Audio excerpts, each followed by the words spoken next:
Hello, and welcome to the Unmasking Parenting podcast. I'm your host, the Doula, and today we are going to talk about the 5 micro habits that a parent really needs in the first 3 months of their baby's life that is going to deepen their connection with baby, that is going to deepen their connection with self, and that's going to keep them physically able to keep going. Those first 3 months are so hard that, in the society that we're in, we always talk about the big things, bottle, breastfeeding, da da da. But here, that's not what we're going to talk about. We're going to talk about the little things you can implement in your day to day that is going to really have an impact, a large impact with how you connect with your baby, with your body, and everything. So, before we start, if you're listening to me, hi, welcome. If you're watching me on YouTube, hello, hi. Subscribe wherever you're watching. Do the thing to like, so you can find more when I post, okay? And if you want to know who I am or get to my services or learn about me, my website is below, which is Doula and Divine Support. And we offer a lot of virtual support, some in person support, but a lot more heavy virtual support, such as mother classes, father classes, parent classes, right? Really driving in and honing in those first 3 months of the baby's life. That's where I want to have the most impact. And then we also want to get you fully prepared even before baby comes. We want to make you your ideal parent before baby arrives. And that's really my focus. And so we are here now, and that's why I'm doing this. That's my focus. My focus is to make sure that parents feel comfortable, have the skills to be able to succeed, and not just all the things that we usually talk about, but those deep, dark things. Let's unmask it. Let's talk about it. All right. So, my first point, connecting with your baby. So, I have notes for those watching. I'm going to look down below because I have some notes. So, that first point is quiet moments of presence, intentional quiet moment of presence with your baby. So a lot of the times when we can really be alone with our baby is bath time or bottle time or bedtime or breastfeeding time. Those are the moments where a parent is on a one-on-one with that baby. And so we encourage parents to make sure that those times are quiet so that you're having those nonverbal communication cues of safety, of stability, of calm, right? Because you're touching them. So let's say you're bathing them. You're having that intimate moment of touching. This is going to reinforce the bond between you and your child, right? If you're laying them to bed, that is again going to reinforce that time with you and your baby. So when you're feeding your baby, so let's say you're breastfeeding your baby, to make sure that you look at them in their eye, or if their eyes are closed, that you're touching their hand, that you're touching their feet, that you're touching their legs, that you're connecting with them. You're creating this bond. Okay. And we those are micro habits. That's the 5 seconds, 10 seconds thing that is gonna make a huge impact on the connection and the bond that you're gonna have with that baby. Because as we know, babies are huge nonverbal communicators. So you're gonna become a nonverbal communicator master. Okay. You're gonna excel at nonverbal communication as an observer and as a doer, which brings us to point number 2, nonverbal communication. What does that look like? You're going to sing and hum to your baby. Humming. When you're swaying with them, you're going to hum. All right. Especially if you're that birthing parent, that baby is used to listening to you talk, that vibration. When they were in your belly, they heard you. And so we're going to remind them of what that looks like, that vibration, right? We're going to hum. We're going to sing for them. And that again continues that calming relaxation, that calming talk, okay? And then we're also going to sorry, reading. We're also going to mirror their expression. Okay, that is a big and key part of nonverbal communication. So if they're crying, no, I don't expect you to cry. No. If they're laughing, you're gonna laugh. If they're sad, you're gonna say, "Oh baby, you're sad." Peekaboo, peekaboo. Or you're gonna sing. You're gonna try to change or or feel with them the tears. Oh, I know, baby, you're wet. You're crying. I know mommy's gonna change you or daddy's gonna change you. Whatever it may be, you're going to get into their rhythm. Okay? So you're gonna master those non-verbal communications because it really is about those tiny little moments of intimate bonding and connection that is going to solidify that nonverbal communication. Okay? All right. And then the next thing, we're gonna flow slow. So this is point three. We're gonna flow slow. What do I mean by flow slow? Well, guess what? In this society that we live in, we're always on the go. It's go, go, go. We need to get there at this time. We need to do this. We need to do that. Our schedule is so tight that we have no time for creativity. We have no time to just be in the flow. Well, guess what? Your baby is gonna need you to slow and flow. Flow, slow, slow, flow. You need to get in your baby's rhythm. Now I know we're a culture, built on schedules. You need baby on schedule, a feeding schedule, a nap time schedule. And I agree that of course to make your life easier, baby's life easier, family's life easier, we're gonna need to get some schedule. But in those first 3 months, you can get into a loose schedule, right? You can get into a loose schedule, but really you want to start learning the baby's rhythm because it will cause you less frustration. And what do I mean by that? Well, if you realize your baby likes to nap between the hours of 9 and 12, but you need them to nap between the hours of 1 and 3, you have to flow slowly. Okay, you realize they nap at this time. Okay, what else do they like to do?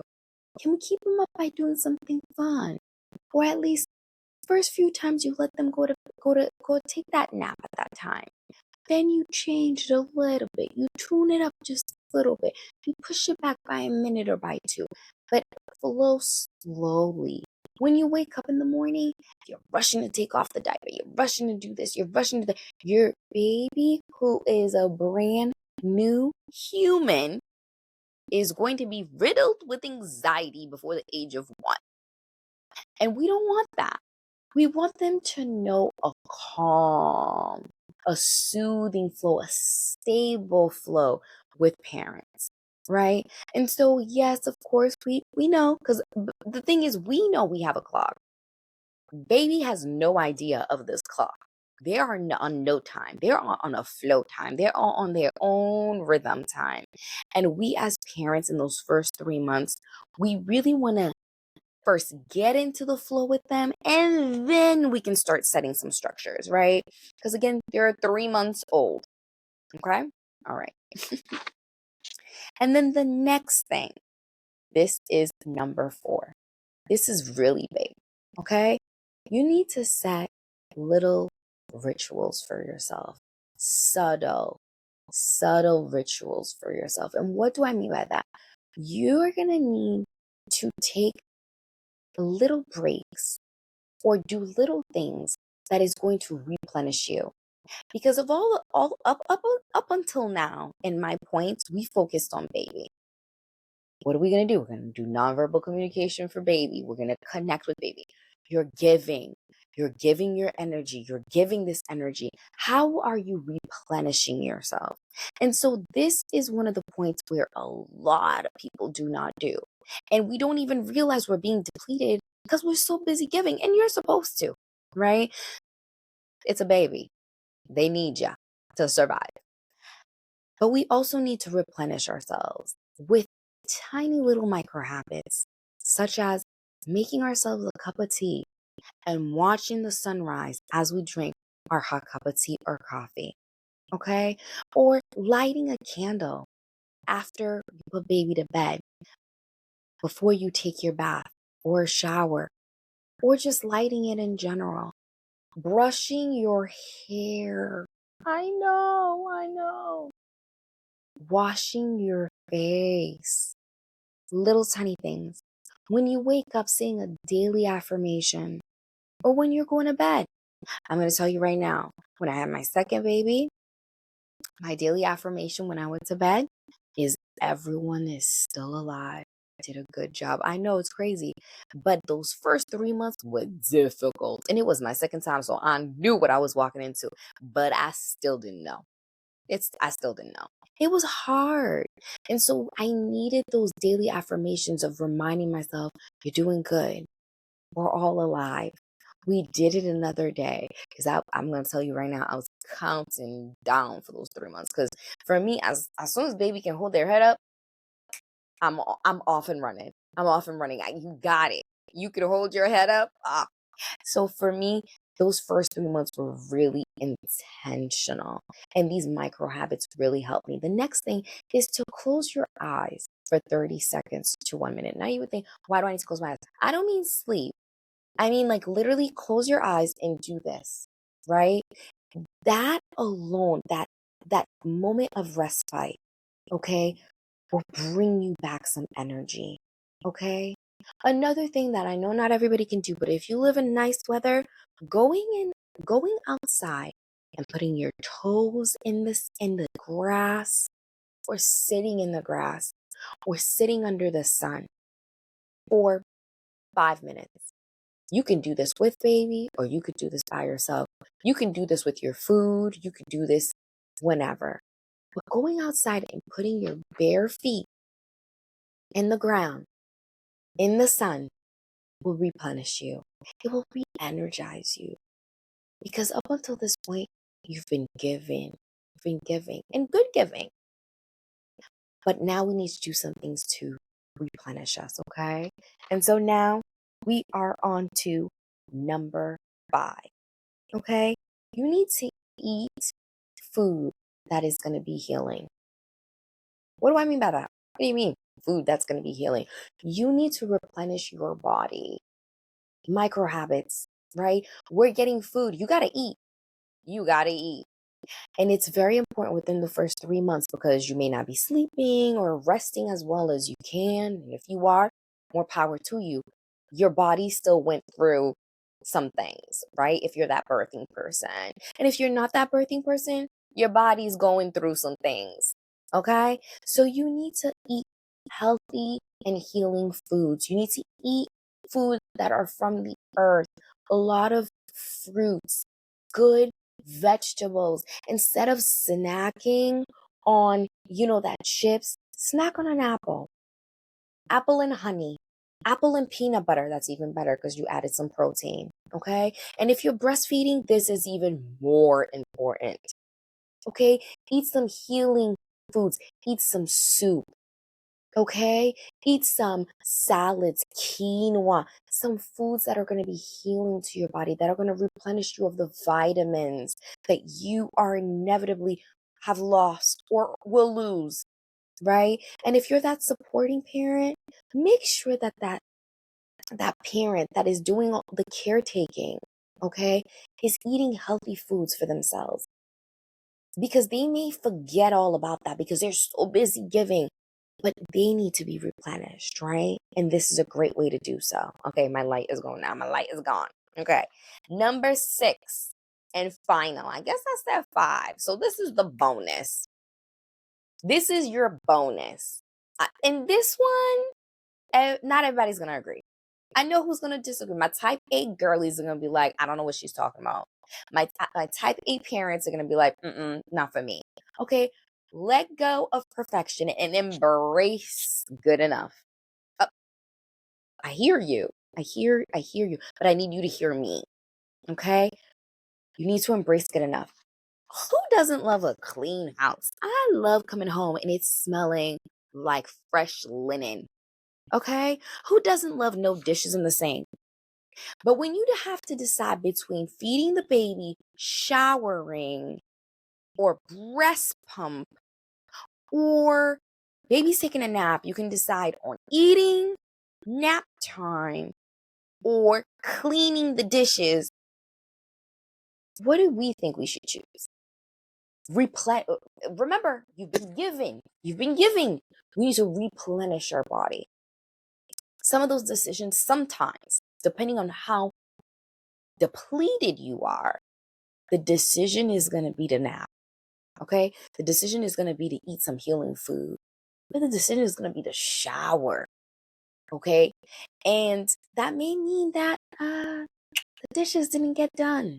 Now, if you're fortunate enough to be able to hire, cleaners or doula, or you have an amazing village that comes over and that's able to help you with that, then great. You're not doing it. No, no, no. You're going to care for yourself. You're going to outsource that and you're going to care for yourself, right? But when it comes time, if you cannot do that, when it comes time to make the decision to replenish yourself or take care of, these things that they're not pressing. I'm not saying not pay your bills, your light bill or your rent or your mortgage. Now you got to pay that. You got to have someplace to live, right? No, I'm talking about when it comes to the things that can wait and you're feeling depleted. I need you to replenish yourself, right? I need you to accept that perfection in this current moment. It's not going to be forever. I said the first 1 to 3 months. In this moment, replenishing yourself is more important. And that means that the house being dirty is not perfect, but it's good enough. That, I get to wash the dishes every other day, and that's good enough. But you know what you did do? You made sure all those bottles were always clean for your baby because you know that you were giving back to baby. Yeah, so what? The dishes are a little dirty. I didn't get to run the dishwasher today, and that needs to be okay. So that's my bonus. Okay. I hope you guys like the content. If you do and you want to see more and you're on my YouTube, subscribe. And if you're on my podcast, thank you for joining us. This was brought to you by Doula and Divine Support, where we offer parents a chance at becoming their ideal parent before baby comes. Okay. And thank you. This has been Unmasking Parenting. Bye.